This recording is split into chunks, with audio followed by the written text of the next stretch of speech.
যুক্তরাষ্ট্রের দূরপাল্লার ক্ষেপণাস্ত্র দিয়ে রাশিয়ায় হামলা চালানো হয়েছে। মঙ্গলবার সকালে রাশিয়ার ব্রায়ানস্ক অঞ্চলে এই ক্ষেপণাস্ত্র আঘাত হানে। রাশিয়ার প্রতিরক্ষা মন্ত্রণালয় এ তথ্য নিশ্চিত করেছে। একদিন আগেই যুক্তরাষ্ট্রের ক্ষেপণাস্ত্র ব্যবহার করে রাশিয়ায় হামলার অনুমতি দিয়েছিলেন মার্কিন প্রেসিডেন্ট জো বাইডেন।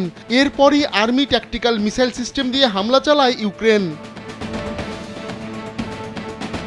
রুশ প্রতিরক্ষা মন্ত্রণালয় বলছে 5টি ক্ষেপণাস্ত্র ছোড়া হয়েছে।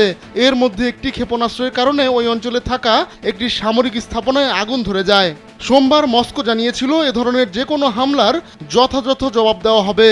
দূরপাল্লার এই ক্ষেপণাস্ত্র ব্যবহার করে রাশিয়ার অধিকৃত ইউক্রেনীয় অঞ্চলে এর আগে থেকেই হামলা চালাচ্ছে কিয়েভ। ইডেন বে কক্সবাজার সমুদ্র সৈকতের উপর নিজেদের একটি ঠিকানা। মাত্র 5 লাখ টাকায় আপনিও হয়ে যেতে পারেন এই হোটেলের মালিক। তবে এবারই প্রথম রাশিয়ার আন্তর্জাতিক সীমানায় হামলা চালালো ইউক্রেন। অত্যাধুনিক এই ক্ষেপণাস্ত্র 300 কিলোমিটার দূরে থাকা লক্ষ্যবস্তুতে আঘাত হানতে সক্ষম। এ ধরনের ক্ষেপণাস্ত্র ভূপাতিত করাও বেশ কঠিন। ইউক্রেনের সেনাবাহিনী এক বিবৃতিতে জানায় তারা রাশিয়ার ব্রায়ানস্কে একটি গোলাবারুদের গুদামে ক্ষেপণাস্ত্র হামলা চালিয়েছে। তবে সেটা মার্কিন ক্ষেপণাস্ত্র কিনা তা জানায়নি কিয়েভ।